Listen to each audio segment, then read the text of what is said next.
What would you do if the airline you built with your own hands told you that you didn't belong? Dr. Simone Hayes, a poised and powerful black CEO, boarded her own company's flight expecting nothing more than a quiet journey. Instead, she was told to leave her seat in first class. The humiliation was sharp. The silence from those around her was louder. But what the crew didn't know was who she really was. Why did the staff target her? How many others had been quietly pushed aside before her? And how far would Simone go to uncover the truth hiding behind corporate walls? This is a story of quiet power, buried histories, and a woman who refused to let injustice be the final word. It's about the moments on an airplane that revealed something far bigger, something that would shake the airline industry to its core. By the end, you'll see how one calm decision can ripple into systemic change, and why dignity is never negotiable. If you believe respect is a right, not a privilege, hit that like button, share this story, and subscribe so you don't miss what happens next. Now, let's step into the cabin where it all began. The jet bridge was unusually quiet for a Friday evening flight. Outside, the late Chicago sun was sinking into a gold haze, the light bouncing off the silver fuselage of Aurora Air Flight 472 bound for New York. Dr. Simone Hayes stepped forward with an unhurried pace. Her carry-on was a simple black roller bag, her jacket a deep navy, the kind of understated style that spoke more of confidence than display.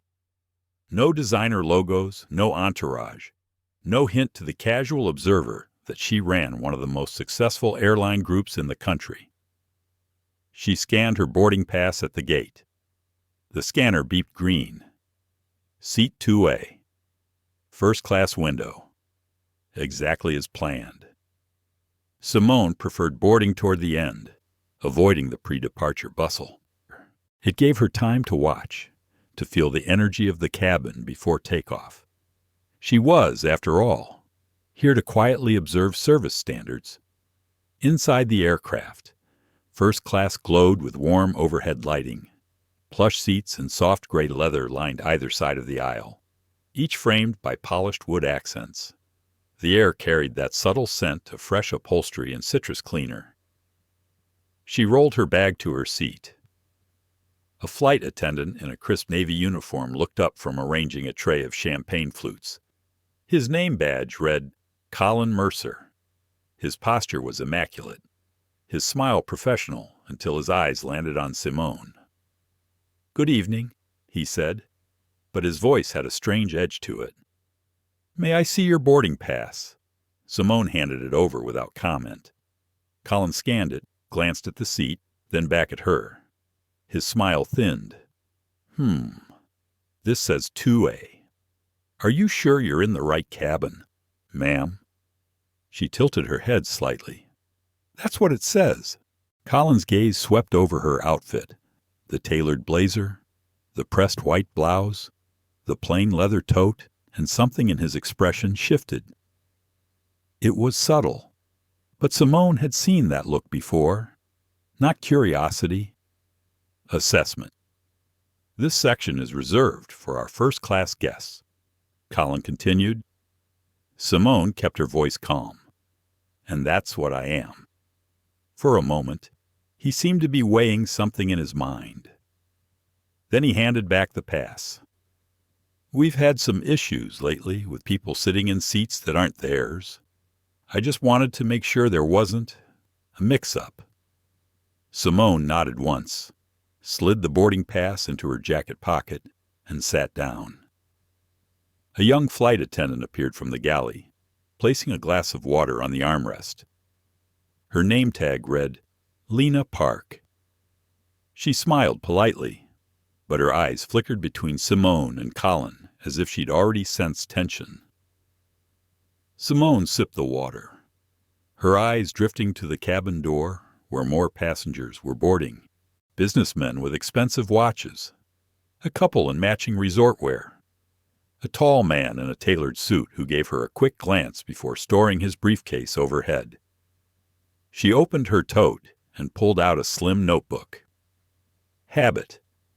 Every time she traveled, she jotted quick notes, observations about crew behavior, passenger interactions, even the quality of the welcome drink. Colin reappeared, standing at the edge of her row. "Ma'am, just to clarify, did someone upgrade you to this seat?" Simone closed the notebook. "No. Purchased outright." Her brow lifted. "Yes. Is there an issue?" He smiled again, but it was a smile without warmth. "I'm just making sure everything's in order. Sometimes our standards for this section aren't clear to all passengers." The words sat heavy in the air. Simone watched him for a long beat, her mind noting every syllable, the faint emphasis on standards, the almost imperceptible pause before passengers. "Everything is in order," she said finally. Colin nodded once, but lingered a moment longer than necessary before moving down the aisle. Across the cabin, Lena watched the exchange. She had been on the job for less than a year, but she'd seen enough to know when a conversation was about more than a seat assignment. She felt the familiar knot in her stomach, the one that came when she wanted to speak up, but knew the hierarchy aboard didn't leave room for her voice. Simone leaned back in her seat, her mind working quietly. She'd dealt with situations like this before, though rarely inside one of her own aircraft. Colin Mercer didn't know who she was.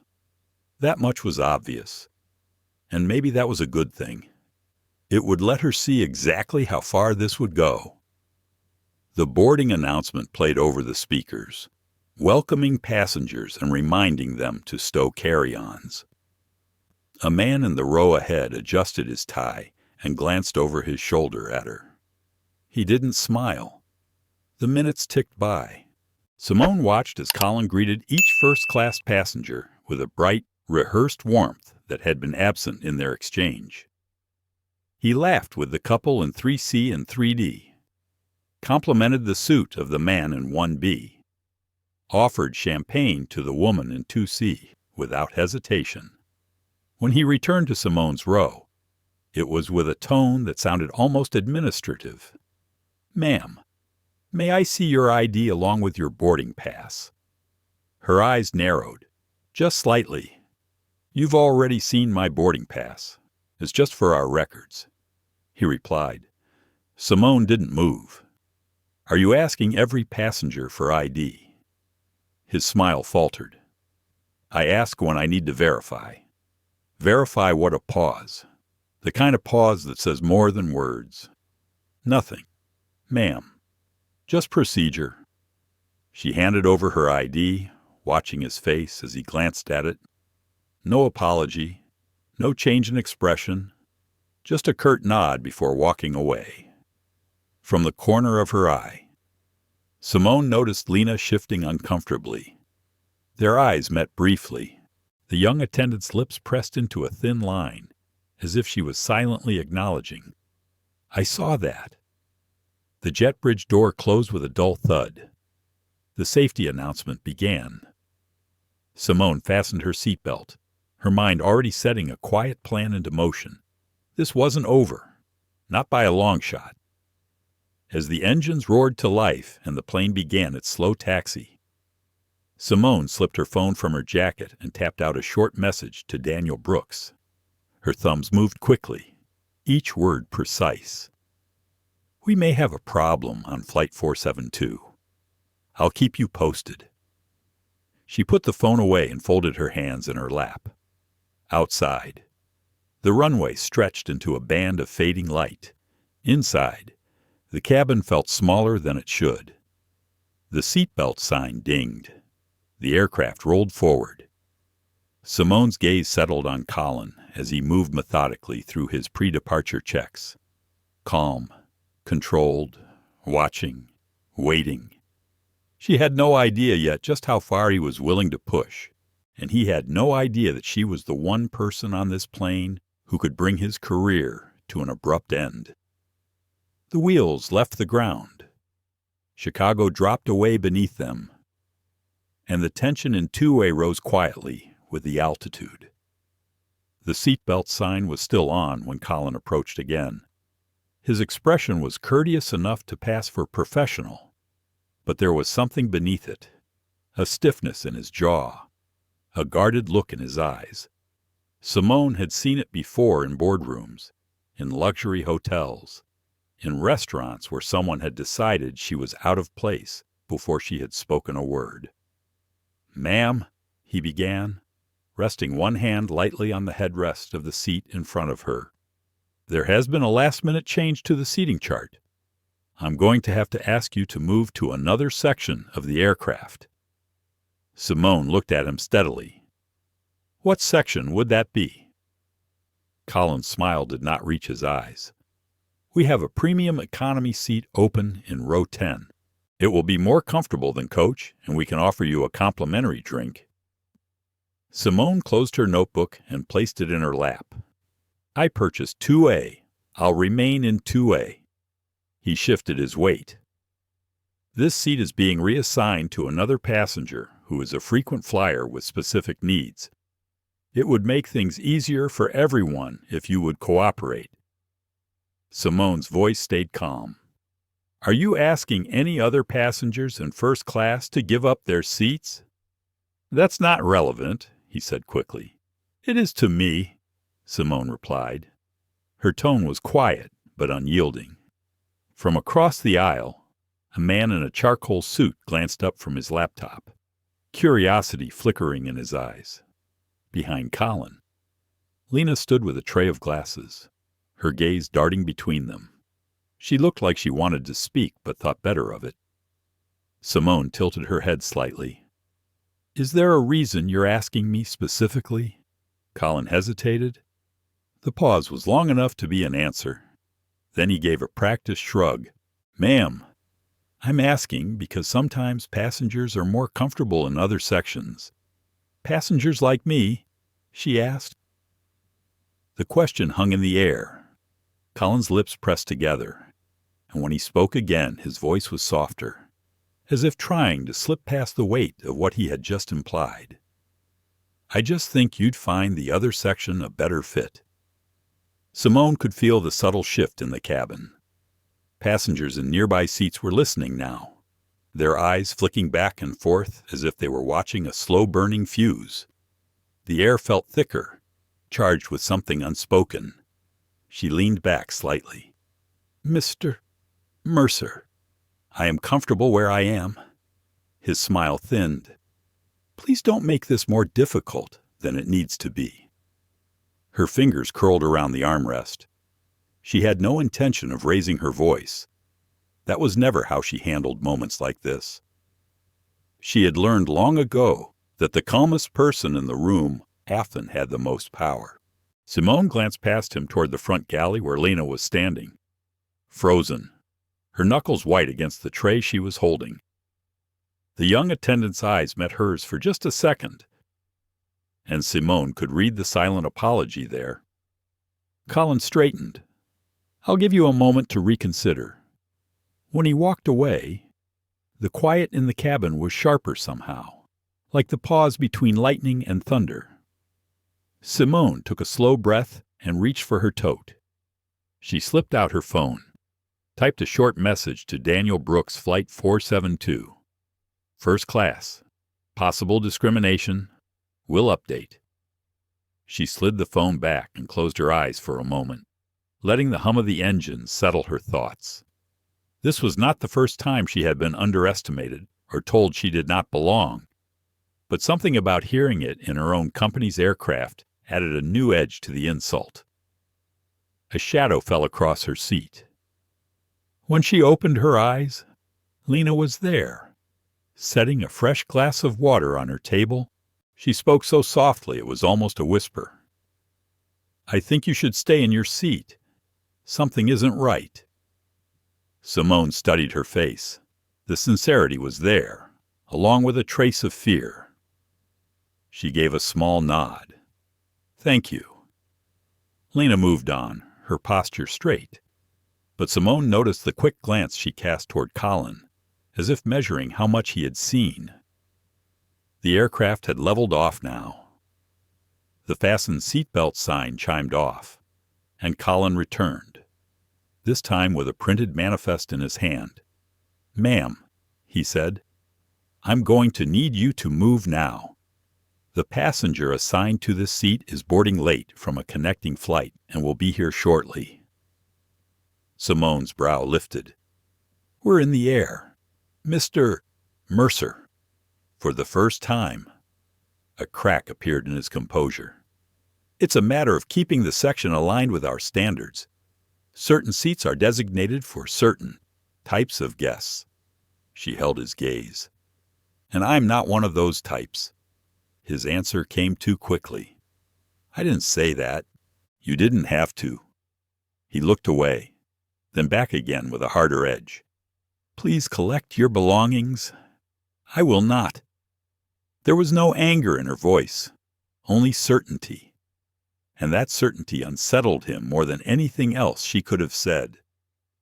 Across the cabin, Tasha Monroe, a travel blogger with a knack for spotting stories before they made headlines, lowered her phone into her lap and pressed record. She had caught the last few exchanges, the tension, the careful but cutting language. Experience told her she was witnessing something that would not end quietly. Colin straightened. "Very well. I'll have to escalate this." "Do what you need to do," Simone replied. He turned sharply and walked toward the galley. Simone could see him leaning in to speak with Lena, who shook her head almost imperceptibly. Then he disappeared into the cockpit. And moments later the captain's voice came over the intercom. "Ladies and gentlemen, we're addressing a seating matter in the forward cabin. Thank you for your patience." The words were neutral, but the subtext was clear. Colin had framed her as a problem to the entire aircraft. Simone sat perfectly still, her mind already moving 3 steps ahead. She knew the policy manuals better than anyone. She had written some of them herself, and she knew there was nothing in them that could justify removing a passenger from a paid seat based on the kind of vague language Colin had been using. Her fingers brushed the notebook in her lap. She began jotting down everything she could remember. The time, the exact wording, the names of the passengers who were close enough to hear. From behind, she felt a gentle touch on her shoulder. "Lena," leaning in just enough to be heard. "I'm sorry," she whispered. Simone gave her a faint smile. "It's not your fault, but thank you." Colin returned, his expression set. "Ma'am, the captain has authorized me to reseat you for the remainder of the flight." Simone looked past him toward the cockpit door. "Then I'll speak to the captain myself." "That won't be possible," Colin said quickly. She tilted her head, studying him. "I think it will." And in that moment, she decided. Whatever he thought was going to happen next, he was in for a surprise. Simone could feel the change in the air. It was subtle at first, a slight hush in the row behind her, the way conversation seemed to trail off when Colin walked past. People were listening now, even if they pretended not to be. The hum of the engines filled the silence between each exchange, and every word carried further than it should. Colin returned from the cockpit, his shoulders squared, the manifest still in his hand. His voice was level, but his eyes were sharp. "Ma'am, we need to resolve this. The captain has confirmed that you will be more comfortable in premium economy. Let's gather your things." Simone met his gaze without moving. "Mr. Mercer, I am already comfortable, and I am exactly where my ticket says I should be." His jaw tightened. "It isn't only about comfort. We have standards to maintain for this section." She let the words hang there. "Standards? The kind of word that could mean anything when someone wanted it to. She had heard it in boardrooms used as code for dress, for accent, for skin color. It was rarely about actual quality of service. "What standards are you referring to?" she asked. He hesitated for a beat too long. "Seating allocation, guest experience, overall atmosphere." Simone leaned back, her eyes steady. "And you believe my presence here is not in line with those things." The faintest flicker crossed his face, a mix of irritation and something else, recognition that she wasn't going to be easily moved. From her seat in business class, just behind the curtain, Tasha Monroe angled her phone slightly to get a clearer shot. She could see Colin's posture, Simone's stillness, the way Lena lingered near the galley pretending to sort napkins while keeping her ears open. Colin shifted his weight. "I'm asking you to trust my judgment." "I don't," Simone said plainly. For a moment, the two of them stayed locked in that quiet standoff. Then Colin straightened and raised his voice just enough for the nearby passengers to hear. "Ma'am, people like you are usually happier in sections that better match their travel needs."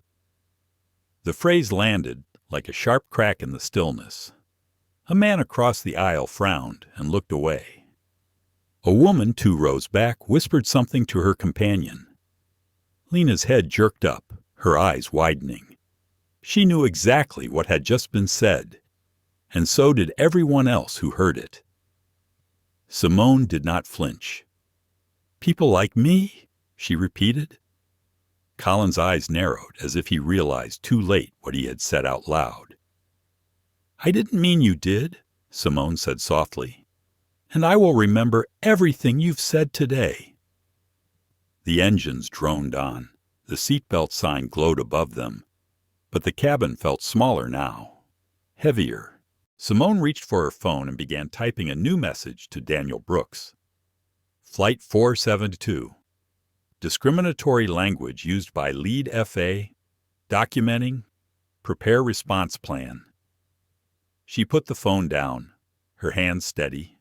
She had no intention of causing a scene for the sake of noise. She believed in precision. If Colin wanted to play this out in front of witnesses, then she would let him.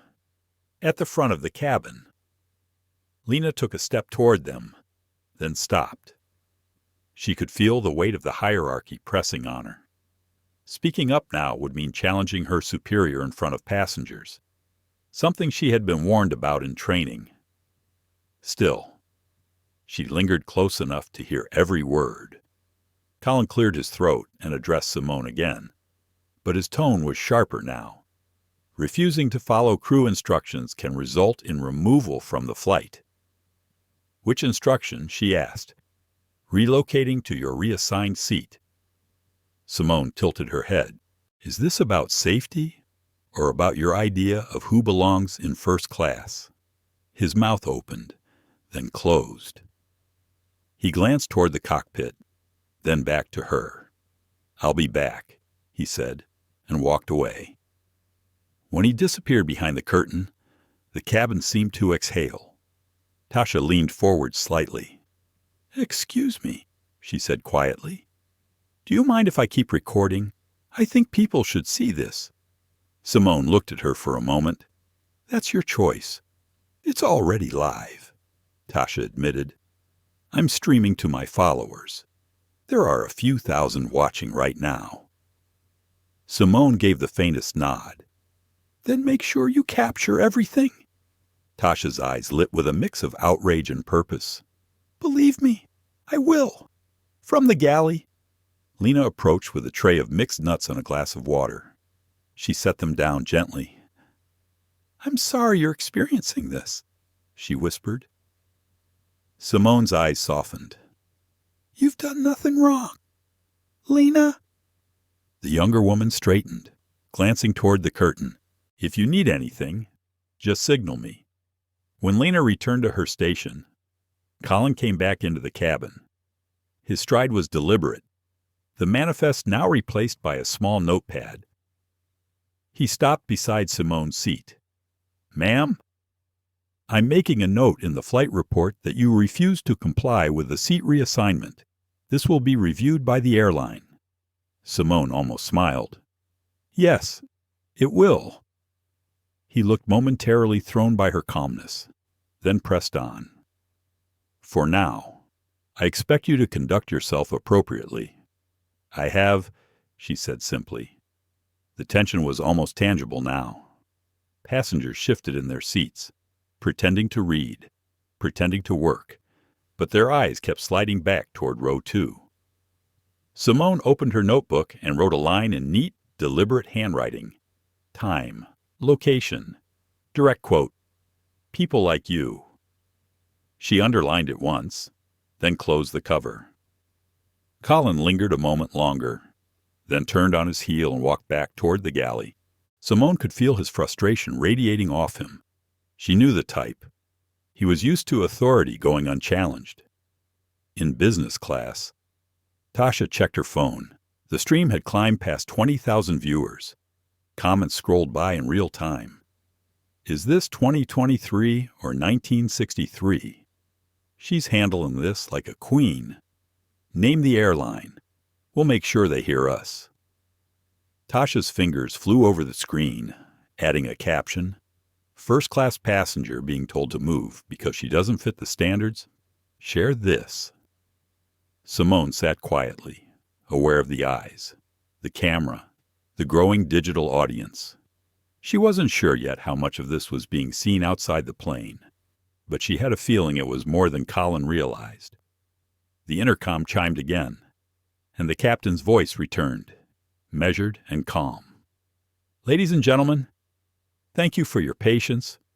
We'll be making an adjustment in the cabin before continuing meal service." Simone closed her eyes for a moment, breathing in slowly. She knew exactly what that meant. Colin had gone higher up the chain in hopes of forcing the move, but he was about to learn that she had her own chain of command, and it went far above his. She opened her eyes, her gaze steady, her mind already composing the next message she would send once she had the chance. This was no longer just a seat assignment dispute. This was a test of whether the values she had built into Aurora Air would be upheld by the people representing it. And if they weren't, she was prepared to act. The murmur of conversation faded as Colin disappeared into the galley again. Simone used the moment to slip her phone from her jacket pocket, keeping it low against her thigh. She tapped out a short message to Daniel Brooks. Flight 472, First Class. Lead FA escalating removal. Documenting all interactions. Initiate watch on passenger social feeds. She hit send and slid the phone back into her pocket. She knew Daniel would understand the coded language. He would begin monitoring for any live content and alert her if the incident was already spreading beyond the cabin. Simone took another sip of water. She could feel her pulse steady, her mind settling into that calm, precise mode she had cultivated over decades in business. She had always believed that decisive action required composure first. Anger could be useful later, but not now. Now she needed to observe, to gather, to plan. Lena passed through the cabin with a basket of warm towels. She paused at Simone's row, offering one with both hands. Their eyes met briefly. "Thank you," Simone said softly. The young woman's gaze shifted toward the galley curtain, then back. "If you need anything, I'm right there." Simone gave the faintest nod. Lena moved on, her posture as disciplined as if she were balancing a book on her head. But her eyes betrayed the tension she carried. In business class. Tasha Monroe adjusted her phone's angle, careful not to draw too much attention.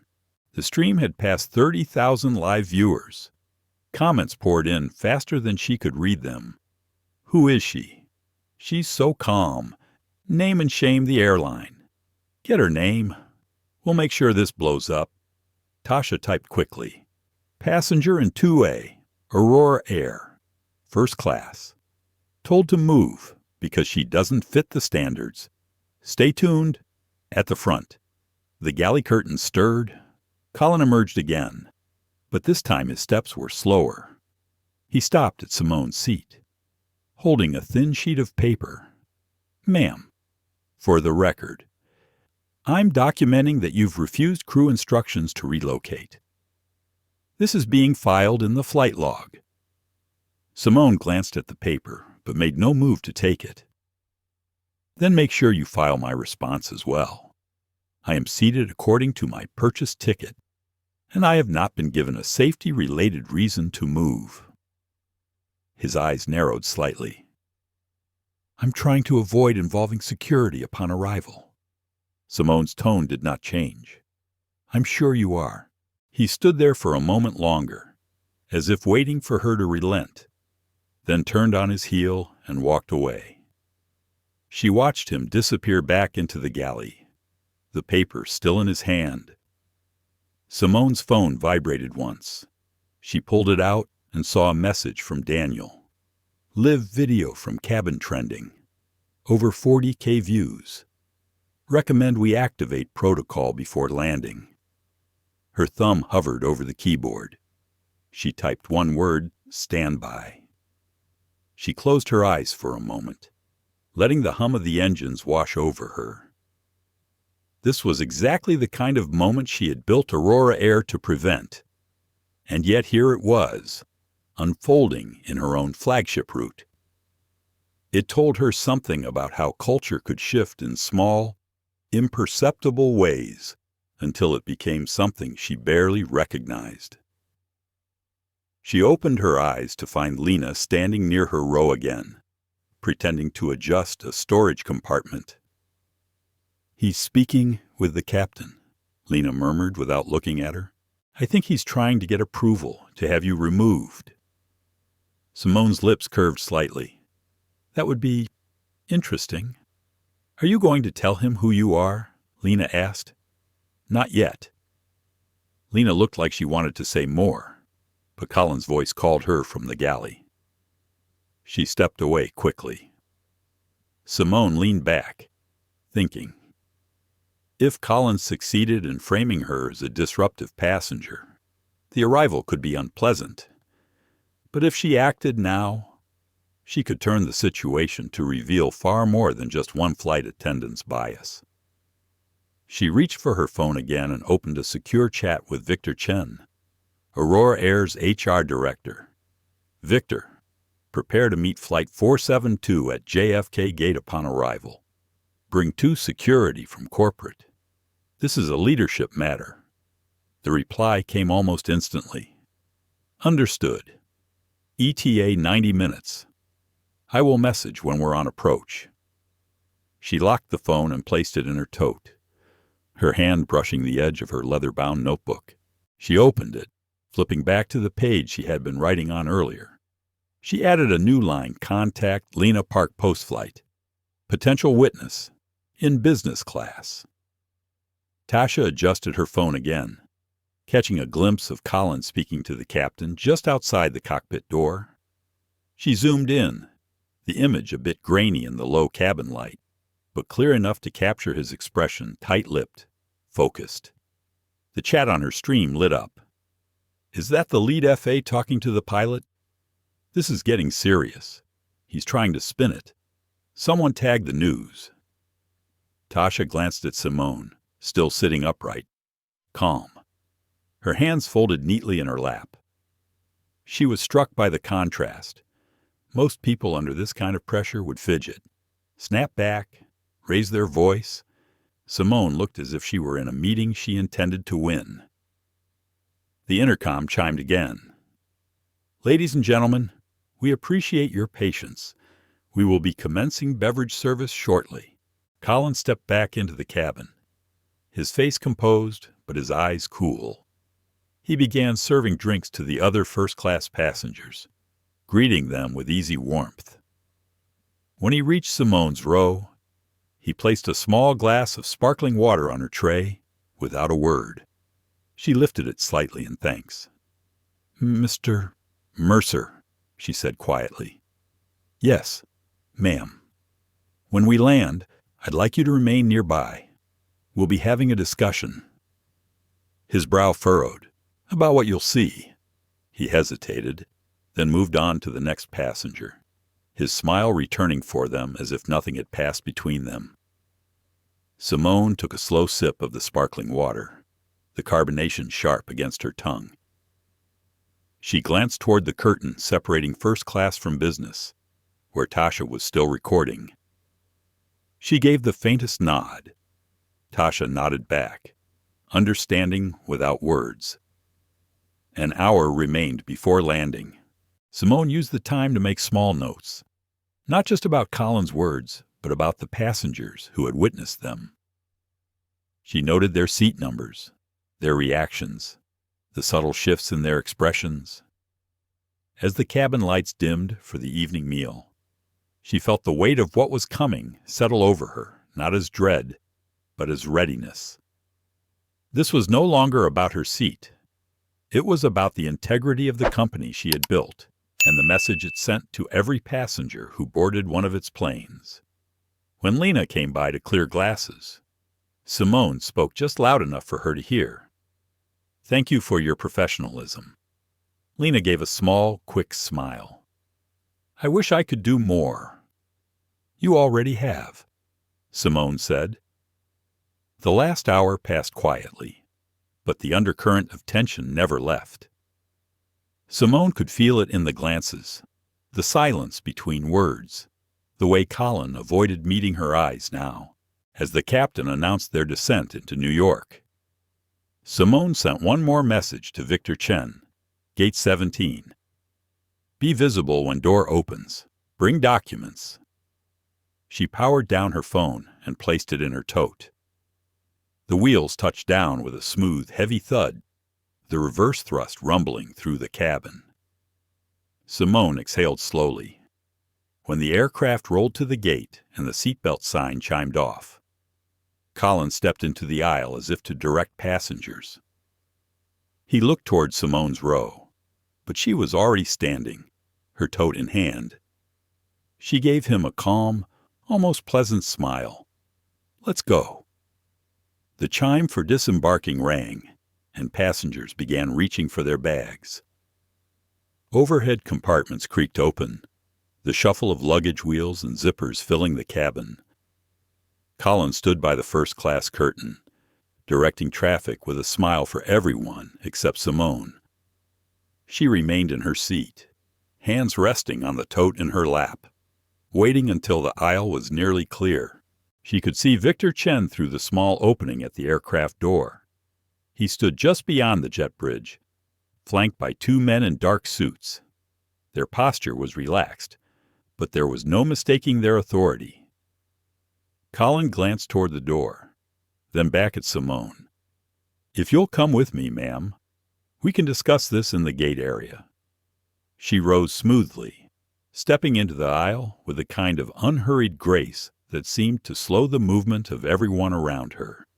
Passengers in business class were still gathering their belongings, and a few recognized her from the incident.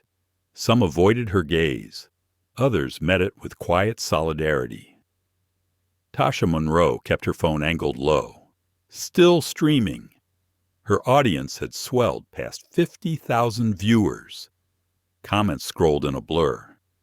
"She's walking off the plane now. Is that security waiting for her? Something's about to happen." Colin led the way down the narrow aisle. His tone clipped as he greeted the remaining passengers.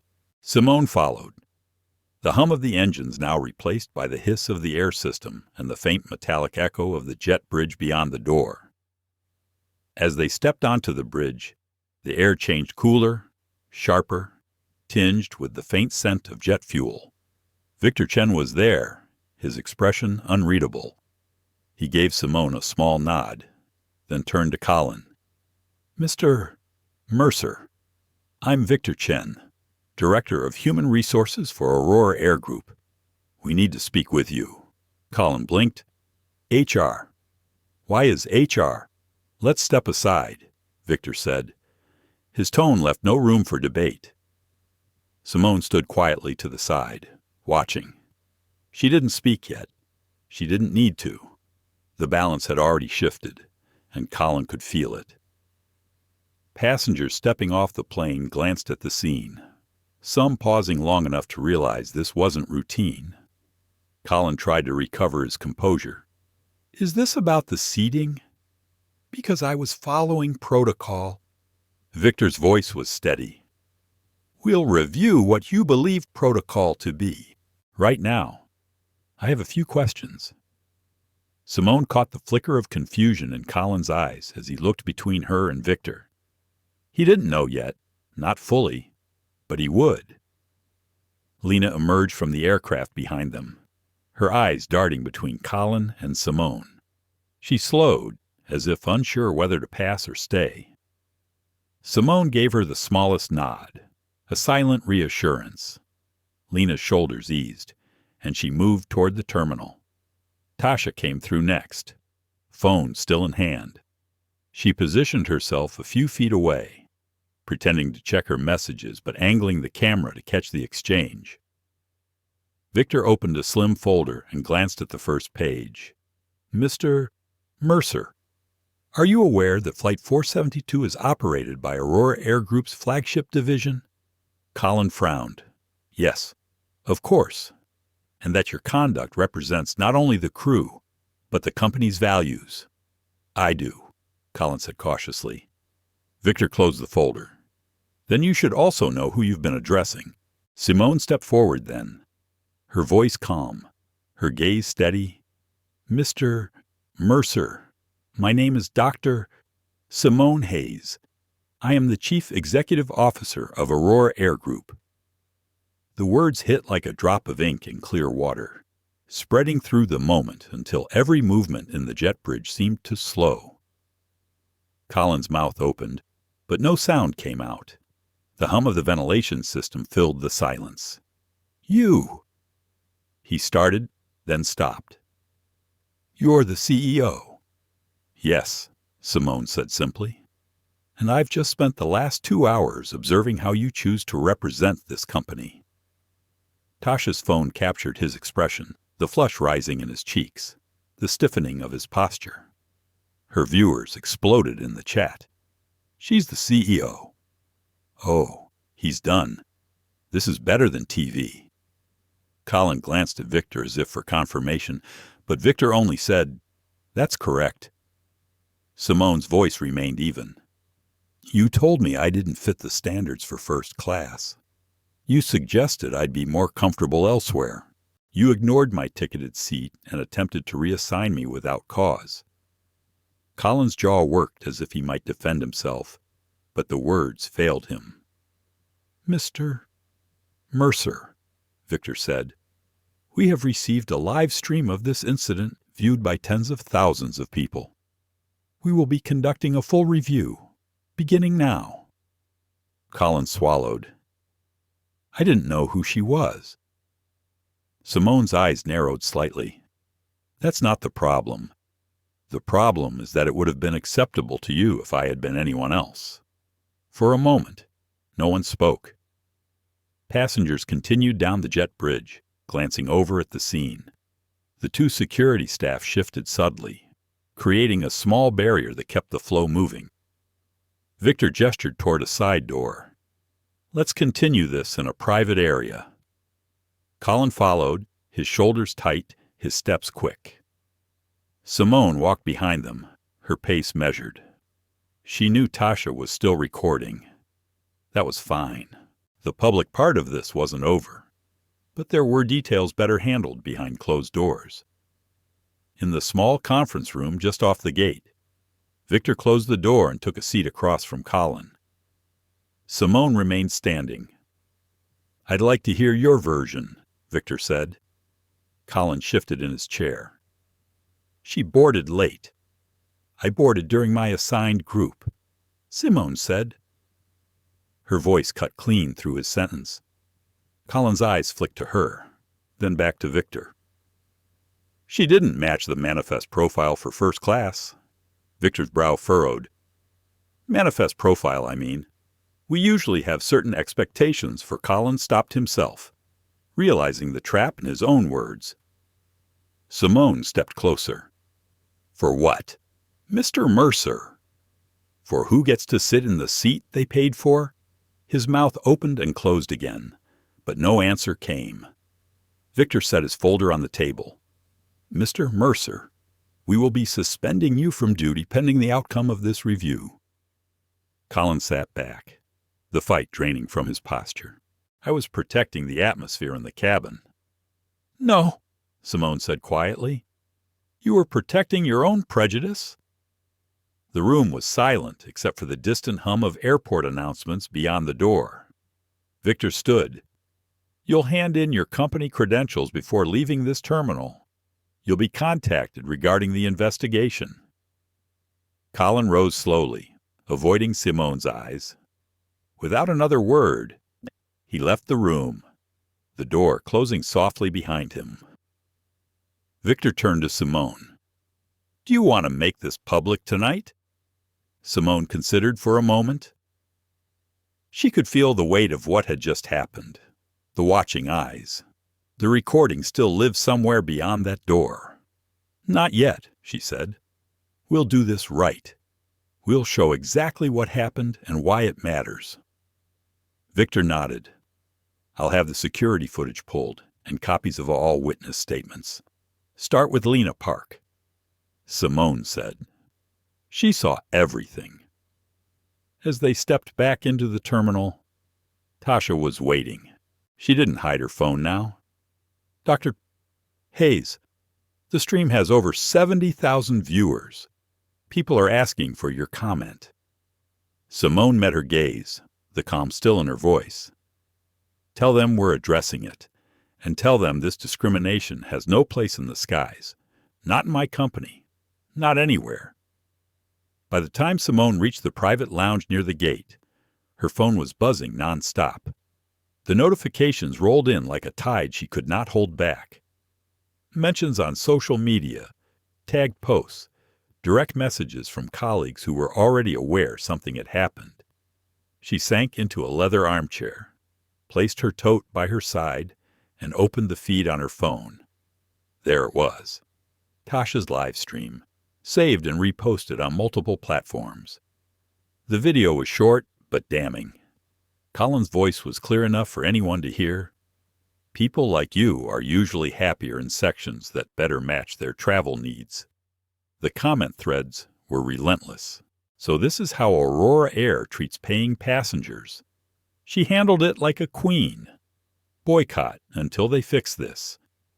Simone scrolled past the comments, watching how quickly the numbers climbed. 70,000 views had already doubled in less than an hour. Influencers were sharing it. Travel bloggers were dissecting it. Civil rights advocates were tagging news outlets. Victor stepped into the lounge, closing the door behind him. It's spreading faster than I expected. We've already had calls from PR asking for an immediate statement. I'm not ready to give them one, Simone said. Not until we've set the tone ourselves. He took the seat across from her.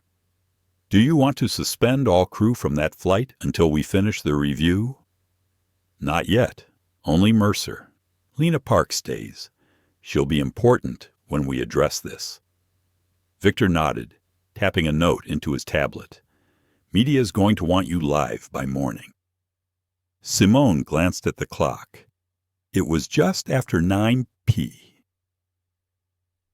In New York.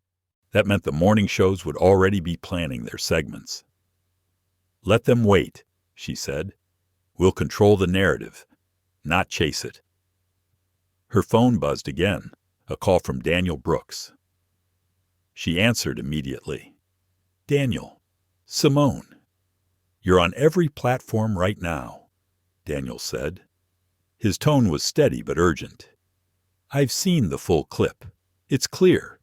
There's no way to spin it as a misunderstanding. That's the point, Simone replied. We're not going to soften it. I'm drafting a statement for internal staff.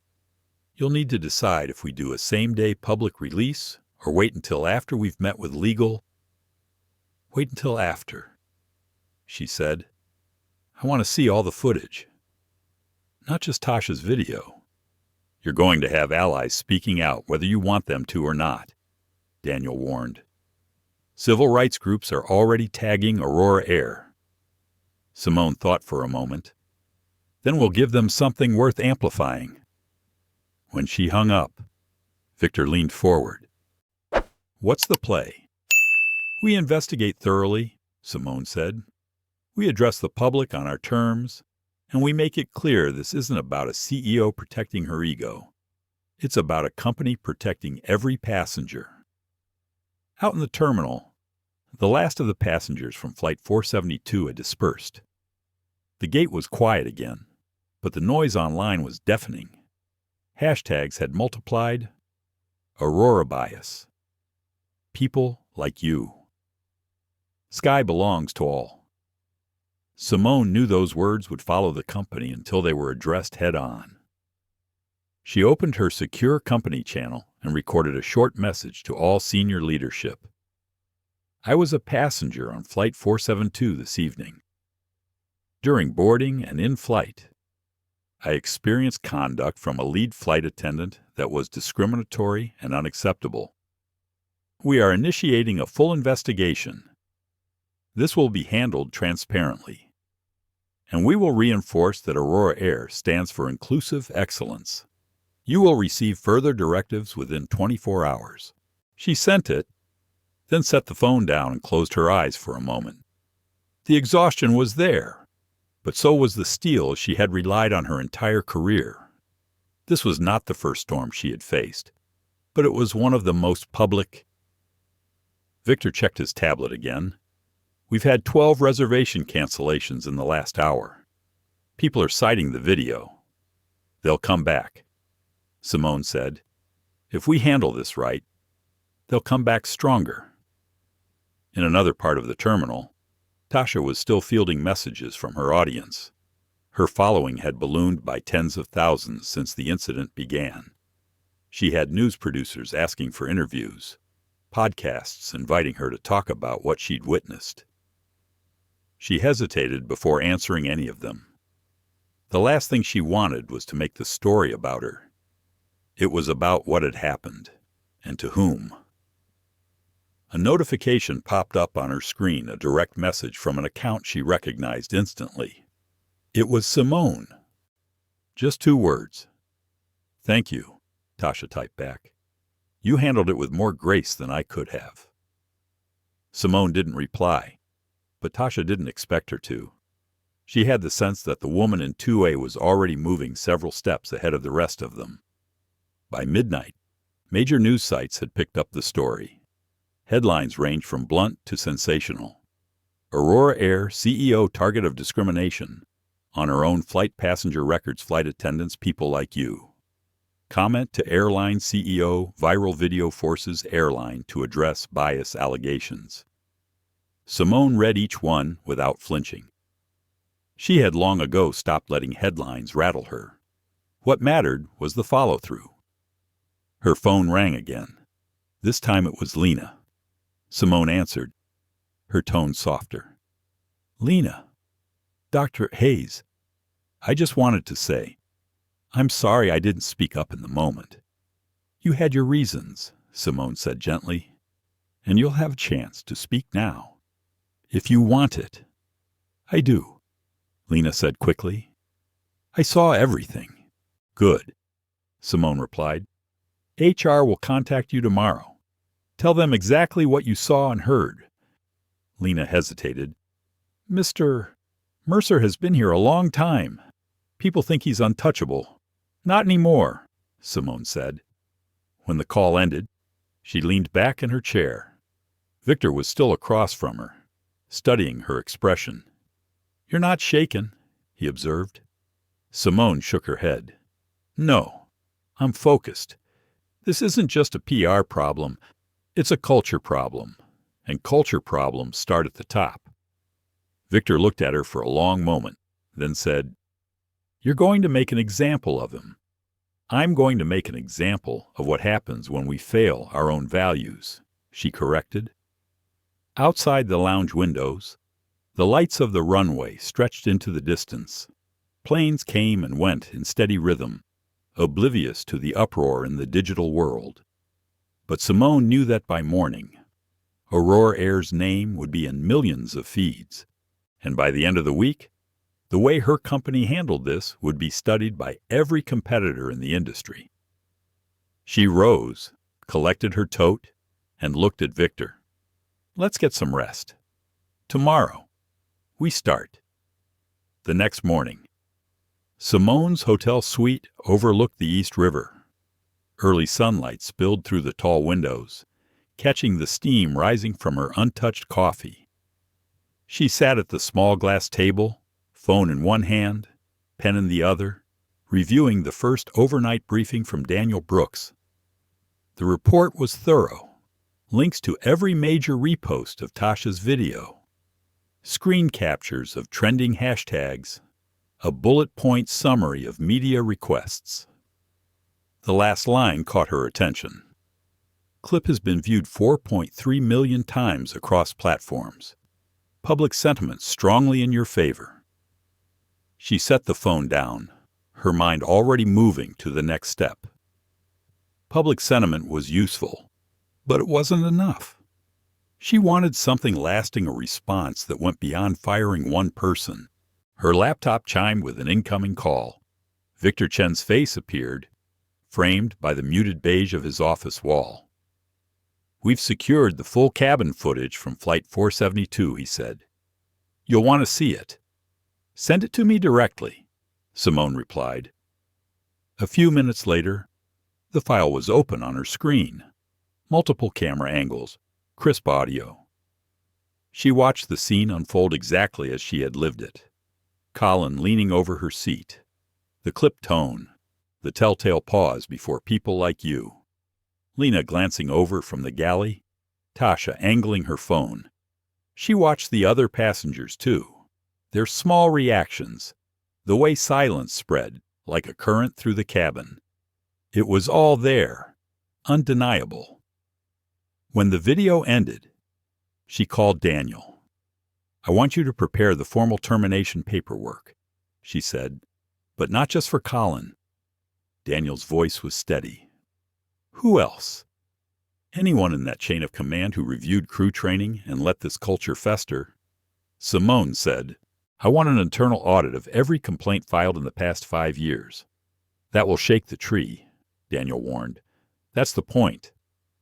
After the call, she opened a new document and began drafting a memo to the board. It was concise, a summary of the incident, the evidence, and her intended course of action. The last line read, "We will address this not as a PR inconvenience, but as a systemic breach of our values." By mid-morning, the media requests had tripled.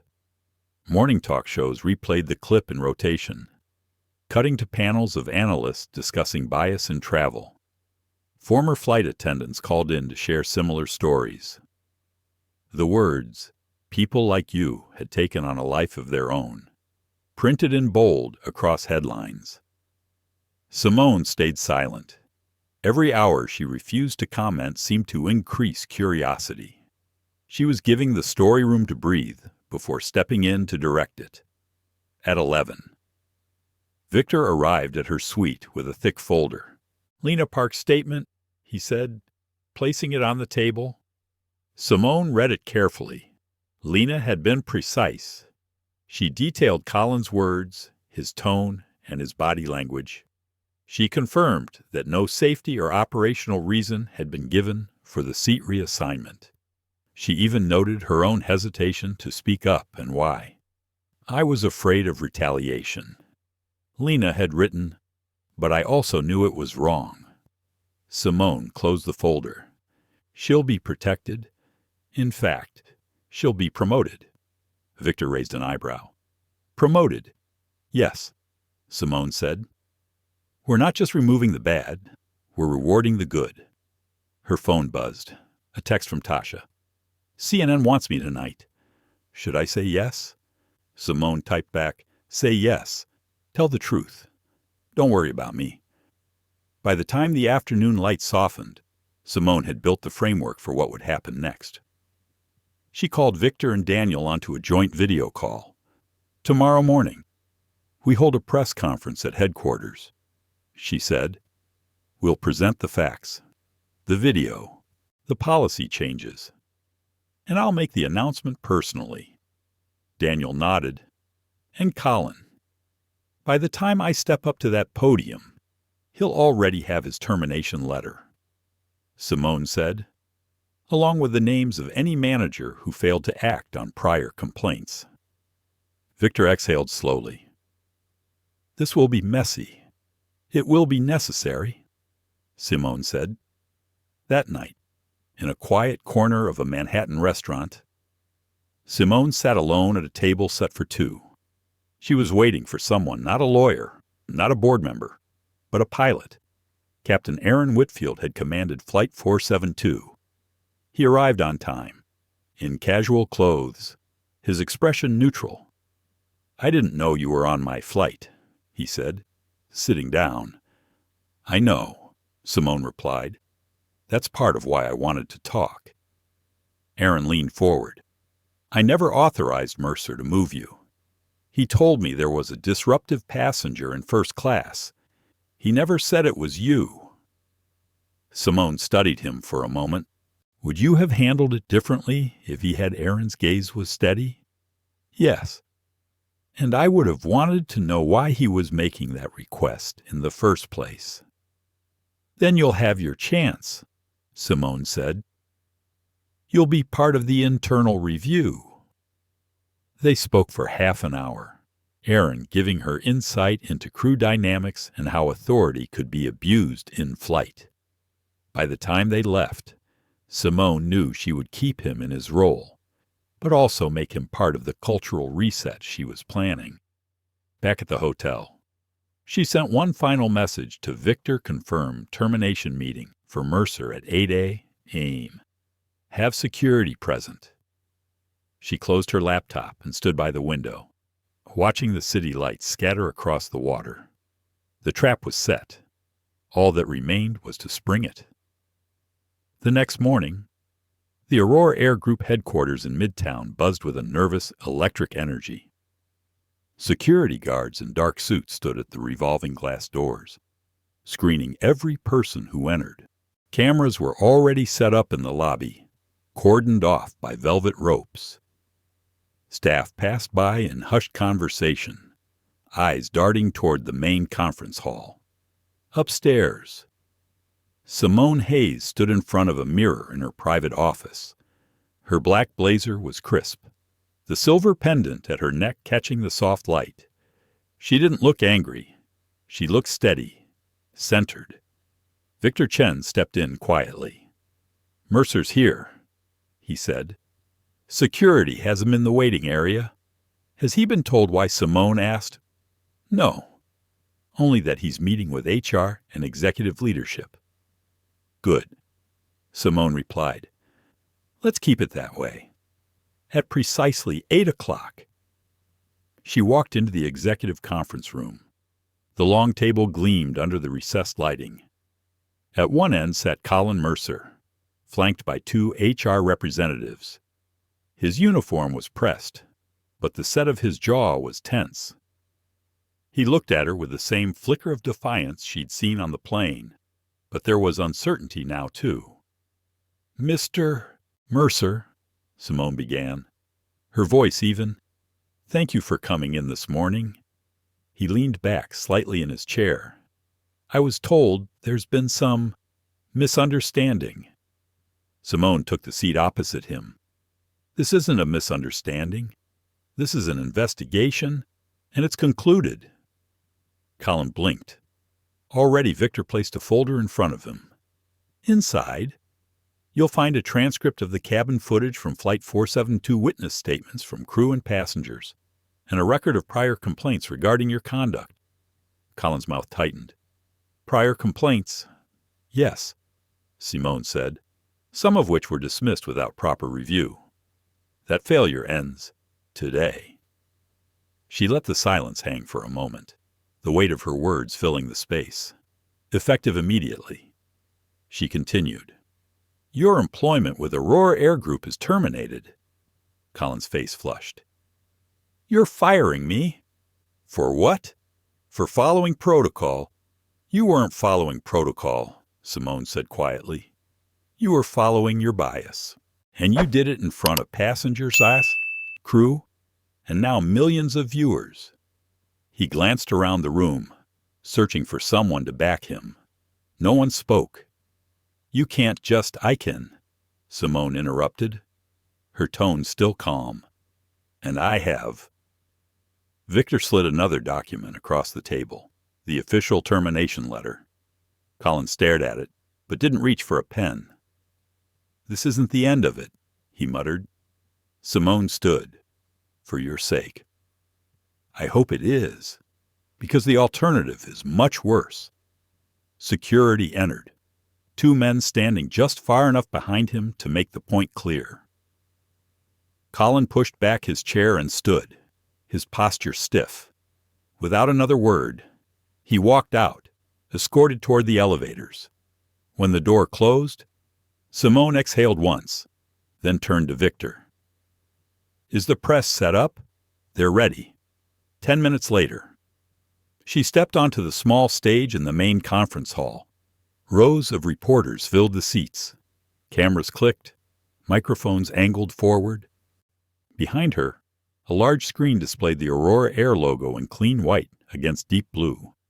Good morning, she began, her voice carrying easily through the space. Yesterday evening, I was a passenger on Flight 472 from Los Angeles to New York. During boarding and throughout the flight, I was subjected to discriminatory conduct from a member of our cabin crew. That conduct violated both the letter and the spirit of Aurora Air's values. She paused just long enough for the murmurs to ripple through the crowd. I want to be clear, she continued. This is not about who I am as an individual. This is about who we are as a company. Every passenger, regardless of race, background, or appearance, deserves to be treated with dignity and respect. Anything less is unacceptable. On the screen behind her, the cabin footage played. The room went silent. Colin's words, people like you, echoed from the speakers. The shot of Lena glancing over. The glimpse of Tasha's phone capturing the moment. When the clip ended, Simone faced the cameras again. The employee in question has been terminated effective immediately. We are also reviewing the actions of any supervisor who failed to address prior complaints. A reporter in the front row raised his hand. Dr. Hayes, what do you say to those who believe this is just damage control because the incident happened to you? I say this, Simone replied. If it had happened to anyone else, it still would have been wrong. The only difference is that this time, I was in a position to act quickly and decisively, and I will use that position to make sure no one else has to endure it. Another hand shot up. Will there be policy changes? Yes, Simone said. Effective this week. We're implementing a revised crew training program focused on bias awareness, communication, and passenger rights. We are also establishing an anonymous reporting line for both passengers and employees. Her gaze swept the room, steady and unflinching. This is not a PR exercise. This is a course correction, and it's only the beginning. When the conference ended, she stepped off the stage and into a side corridor where Victor was waiting. How'd it play? She asked. Strong, he said. The live feed's already trending. Most of the questions are about what comes next. Good, she said, because what comes next will matter more than what happened yesterday. Her phone buzzed again. A message from Tasha. Just watch the conference.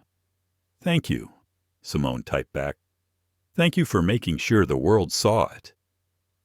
As she left the building, the crisp November air hit her face. Reporters still called out from the sidewalk, their voices blending with the honk of traffic. But she didn't stop. The statement had been made. The action had been taken. Now came the harder part, changing the culture that had allowed it in the first place. The day after the press conference, the mood inside Aurora Air's headquarters was unlike anything Simone had seen in her tenure. On the surface, there was quiet efficiency phones ringing, keyboards clacking, assistants moving briskly down the hallways. But beneath that, she could feel it. Conversations cut off when she approached. Sideways glances in the elevator, a shift in the air. By mid-morning, Victor stepped into her office carrying 2 stacks of folders. "These are the first round of department reports," he said. "Operations, customer service, crew relations." Some of the department heads are hesitant about what Simone asked. "About the scope of your reforms," Victor said carefully. "They agree with the principle, but they're pushing back on mandatory bias training for all staff, especially senior crew." Simone set her pen down and leaned back. "Let me guess, the pushback is mostly from people who've been here the longest." Victor nodded. "Some of them are framing it as an attack on their professional judgment." Simone stood and walked to the window, looking out at the jagged skyline. When judgment has failed, it needs to be recalibrated. They can either adjust or find another airline to work for. The phone on her desk buzzed. Her assistant's voice came through. "Dr. Hayes, the board chair is online too. He says it's urgent." She picked up. "Richard, Simone." Richard began, his voice low and even. "I watched your conference yesterday. Strong delivery. But some board members think you moved too fast on the termination." "I didn't move fast," Simone said. "I moved on evidence. There's a difference." "You've made a lot of people nervous," Richard said. "I'm not saying you're wrong. I'm saying the fallout might be bigger than you expect." Simone's grip tightened on the phone. "If the fallout of doing the right thing is that some people leave, I'll help them pack their offices." There was a pause on the other end. Then Richard sighed. "Just be ready." The next board meeting could be rough. When the call ended, Simone sat in silence for a moment. She'd been through high-pressure negotiations, shareholder disputes, even a hostile takeover attempt. But this was different. This was personal, both to her and to the company's soul. An alert popped up on her screen. Media coverage of the press conference had reached international outlets. A BBC headline read, "U.S. airline CEO fires staff after experiencing discrimination on her own flight." A comment section was filled with praise, debate, and more than a few people sharing similar stories. The praise wasn't universal. One opinion column on a major business site accused her of emotional overreach and jeopardizing operational stability. Another called it a PR stunt in an era of outrage culture. Simone scrolled past the noise. She'd learned long ago that leadership wasn't about pleasing everyone. It was about standing where it mattered, even when the ground shook. By noon, she was in a meeting with a newly formed Culture Review Task Force. Around the table sat representatives from HR, legal, operations, and marketing. At the far end, Lena Park sat nervously, a notepad in front of her. Simone began. "You've all seen the footage. You've read the statements. You know why we're here. This is not about salvaging an image. This is about rewriting the standard." Lena raised her hand slightly. "Dr. Hayes, some of the crew I worked with last week told me they support the changes, but they're afraid to speak publicly. They've seen what happens when people challenge the old guard." Simone met her gaze. "That's why you're here, to show that speaking up has value, and to show others that they'll be backed, not punished." Marketing chimed in, suggesting a public-facing campaign to highlight diverse crew stories. Legal added a caution they would need to navigate privacy concerns and avoid framing it as a direct response to the incident, to prevent future lawsuits from citing bias. Simone listened, weighing each angle. We'll do it carefully, but we will do it. If we want the public to trust us, they need to see the change, not just hear about it. After the meeting, Lena lingered by the doorway. I just wanted to say, thank you for not letting this fade. Simone smiled faintly. It's not kindness, Lena, it's responsibility. That evening, as she left the building, a small group of employees stood outside smoking and talking in low voices. One of them, a senior flight attendant she recognized, made no effort to hide the glare as she walked past. The hostility wasn't loud, but it was there, threads pulling against the fabric she was trying to weave. Back in her apartment, she sat at the kitchen counter with her laptop open. The city hummed faintly through the glass. She pulled up the internal message boards, scanning crew discussions. Some were supportive, others skeptical. And then she saw one post that caught her attention. It was anonymous, but clearly from a crew member. The post read, I've worked here 12 years. I've seen the same kind of behavior. Dr. Hayes faced happen to passengers who didn't have the power to fight back. Maybe this is finally the change we needed, or maybe it'll just fade like the last time. Simone stared at the words for a long time. The last time. She typed a note to herself. Find out what happened before. Her mind spun back to her early days in aviation, when she was just another passenger in a crowded terminal, unseen, unheard. Back then, she'd promised herself that if she ever had the power to change the way people were treated, she'd take it. No hesitation, no compromise. She closed the laptop, stood, and poured herself a glass of water. The reflection in the kitchen window showed the same steady eyes she'd seen in the mirror that morning. She knew tomorrow would bring more resistance, more calls, more quiet battles in conference rooms and inboxes. But she also knew something else change had already started. The glass tower was rattling, and if it cracked, it would be because she'd struck where it counted. Simone arrived at headquarters earlier than usual, long before the morning rush filled the hallways. The glass lobby was quiet, echoing with the soft hum of ventilation. She wanted the stillness. It helped her think. In her office, she placed her bag on the credenza and opened her laptop.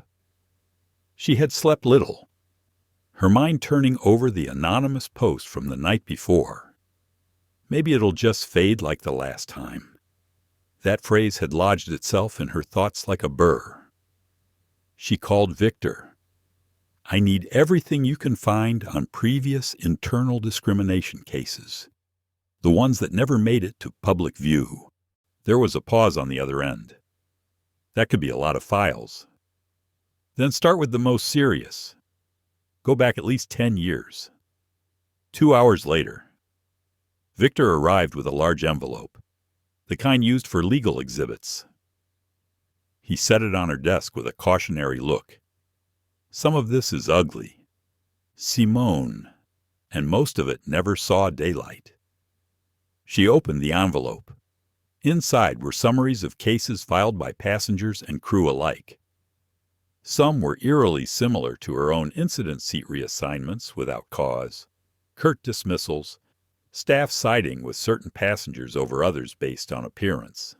Many were labeled resolved in the database, though the notes revealed that resolution often meant quietly rebooking someone or issuing a travel voucher. Then she found it. A report from 5 years ago. A black woman, a professor at a Midwestern university, had been told by a senior flight attendant that her carry-on was too large for business class, even though it was within regulations. When she questioned it, she was removed from her seat and downgraded to economy. She filed a formal complaint, The investigation concluded there was insufficient evidence of bias. The crew member in question had been given a verbal reminder of customer service expectations. The professor, according to notes, never flew with Aurora again. Simone closed the file slowly, her chest tightening. She could almost hear the same clipped tone in her mind, see the same subtle dismissal in the body language. She called Daniel Brooks. "I need you to track down this passenger," she said, giving him the professor's name. "You're thinking of speaking with her?" Daniel asked. "Yes, and if she's willing. I want her story told." By early afternoon, Daniel had a number. Simone dialed it herself. The voice on the other end was cautious at first, but softened as Simone explained who she was and why she was calling. "I remember it," the professor said. "It was humiliating. And when they told me the complaint was resolved, I knew nothing would change. I didn't have the platform to fight it." "You do now," Simone said. "If you're open to it, I'd like to include your experience in our internal review and our public report." The professor hesitated, then agreed. "If it helps someone else avoid what I went through, I'll do it." When Simone hung up, she felt the quiet burn of resolve. This was bigger than Colin Mercer. This was about a pattern the company had buried under procedural language and polite denials. That evening, the Culture Review Task Force met again. Simone laid the old files out on the table, letting the weight of the paper speak first. "These are the cases we didn't fix," she said. "And some of the same people who failed to act on them are still in leadership positions." Murmurs went around the table. Lena's eyes widened as she read over one summary. "We're not just going to train people differently," Simone continued. "We're going to hold managers accountable for what they ignored. And we're going to reopen these cases not to punish for the sake of punishment, but to make amends." Marketing asked if that meant reaching out to past passengers. "Yes," Simone said. "We'll apologize. We'll offer restitution. And we'll make it clear that ignoring discrimination is itself a violation of our values." Victor looked uneasy. "You know the backlash this will cause internally. Some of these managers have been here since before the merger. They'll say you're dragging the company's name through the mud." "The mud is already there," Simone said.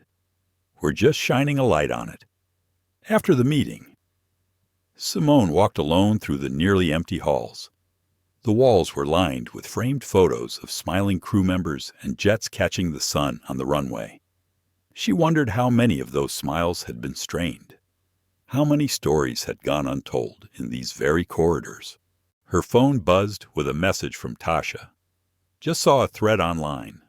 Passengers sharing old stories about Aurora. Your press conference is opening floodgates." Simone replied, "Good. The truth needs air." Later that night, she sat in her living room, city lights spilling across the floor. She thought about the professor she had called, about the way her voice had shifted from guarded to willing. She thought about Lena, finding the courage to speak up. And she thought about the silent majority in her company, the ones who saw and stayed quiet. She knew she couldn't change every mind, but she could change the rules, and rules, once written into policy and enforced, could reshape a culture one decision at a time. In that moment, the fatigue she'd been carrying all week felt lighter. Not gone, but lighter. Because she finally understood that the last time didn't have to happen again. Not if she made this fight bigger than herself. Tomorrow, she would tell the board exactly that. The boardroom at Aurora Air was designed to impress. A massive oval table sat under a chandelier of blown glass, its light scattering across polished wood. Floor-to-ceiling windows overlooked the city skyline. But today, the view felt irrelevant. Every chair was filled, and every gaze was fixed on Simone Hayes as she stood at the head of the table. Her presence was calm but undeniable. She had dressed simply: charcoal suit, white blouse, hair neatly pulled back. No theatrics, just the weight of evidence in the leather binder she carried. Richard, the board chair, cleared his throat. "We're here to address the aftermath of the Flight 472 incident and the actions taken by Dr. Hayes." His eyes flicked toward her. "Simone, you have the floor." She opened the binder and began distributing packets to each board member. "What you have in front of you is not just about Flight 472, she said. It's about a pattern, a history of unresolved discrimination complaints in this company. There was a shuffle of papers, brows furrowed. "These are internal cases from the last decade," she continued. "Many involve incidents similar to my own experience: passengers reassigned without justification, crew behavior that went unchecked, managers failing to follow through on investigations." One board member, a man in a Navy suit named Caldwell, frowned. "Simone, some of these were closed years ago. We can't be expected to reopen every old complaint." "You can't change what happened," Simone said evenly, "but you can address how it was handled. Ignoring it is not a defense, it's a choice. And if we choose that again, we are complicit." Another member, Evelyn Shore, tapped the packet with a manicured nail. "You're proposing restitution for past passengers. That's unconventional." "It's ethical," Simone replied. "We market ourselves as an airline that values dignity and respect. That means living up to it, even when it's inconvenient." Caldwell leaned back, arms crossed. "And how much do you think this will cost us? In cash, in reputation, in legal exposure?" Simone met his gaze without flinching. "Less than the cost of another viral video showing that nothing has changed." A murmur rippled through the room. Some of the members avoided eye contact. Others were clearly considering her point. Richard spoke again. "Let's focus on the reforms you're proposing. Mandatory bias training for all staff, anonymous reporting lines, accountability measures for managers, and public acknowledgement of past failures. Is that correct?" "Yes," Simone said. "And I want the board's commitment to these actions in writing. No watered-down versions, no delays." "That's a tall order," Caldwell said. "It's the bare minimum," she replied. "From the far end of the table," Evelyn asked, "and what if the vote doesn't go your way?" Simone's voice stayed steady. "Then I'll hold a press conference tomorrow morning and tell the public that their trust in Aurora Air is misplaced. And I'll mean every word." The room went still. Even Richard's expression tightened.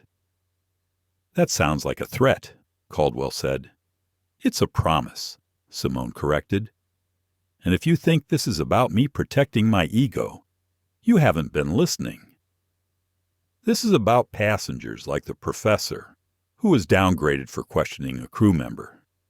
It's about the families who've been humiliated on their way to vacations, the business travelers who've been dismissed because of how they look.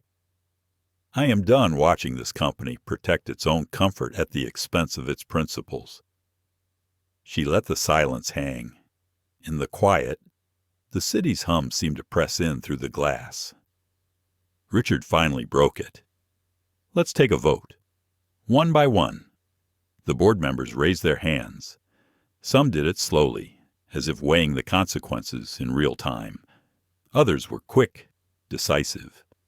Caldwell's hand stayed down, his lips pressed tight.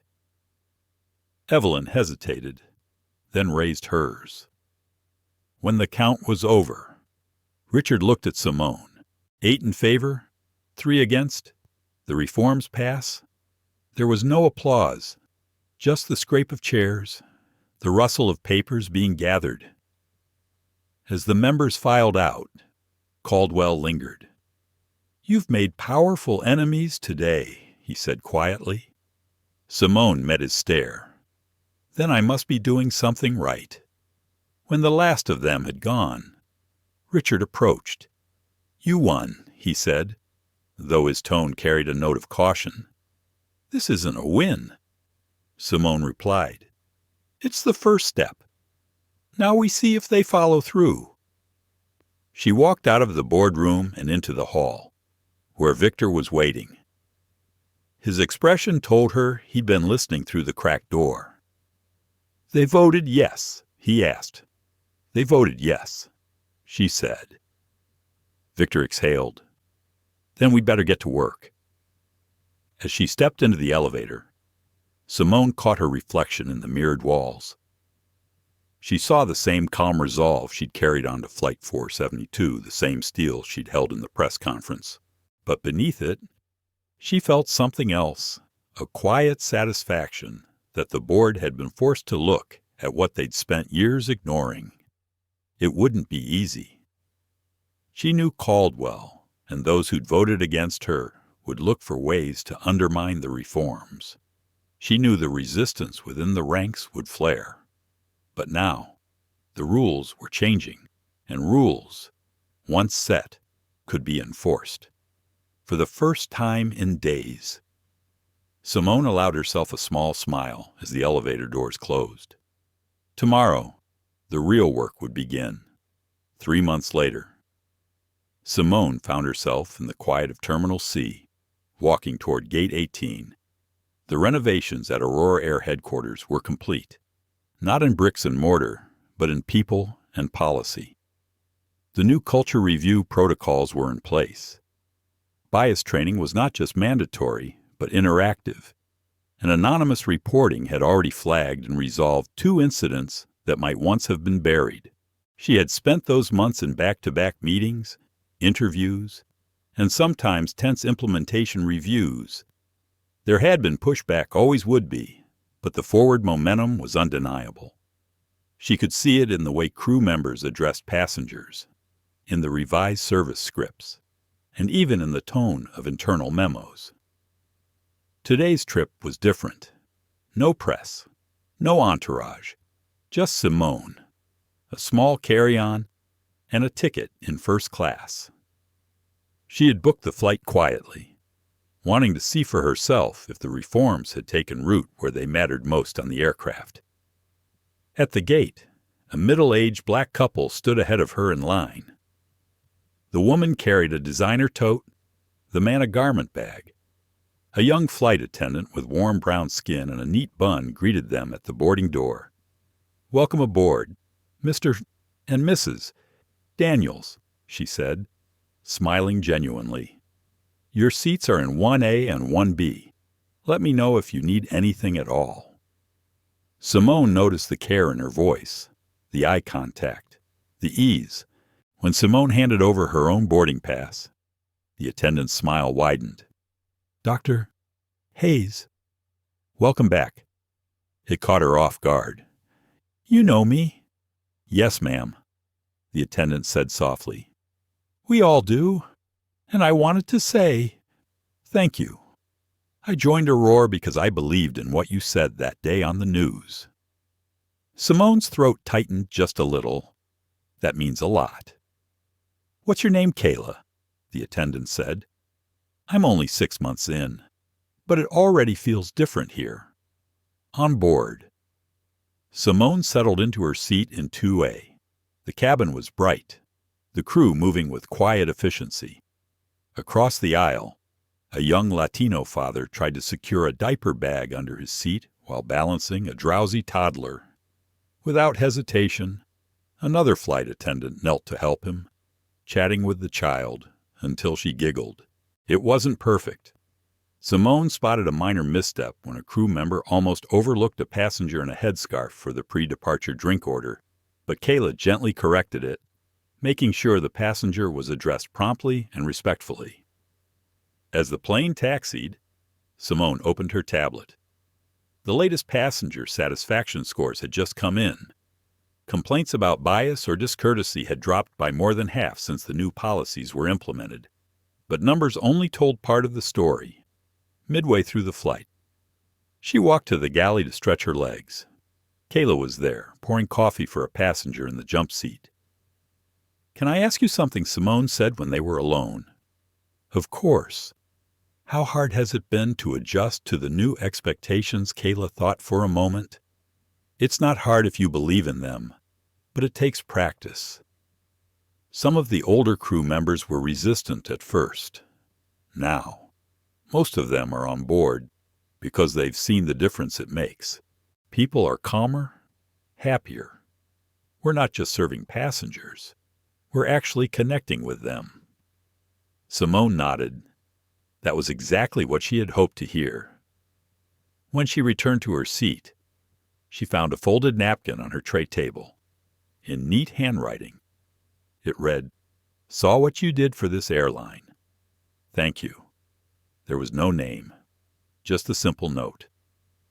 As the plane began its descent, Simone gazed out the window at the sprawl of the city coming into view.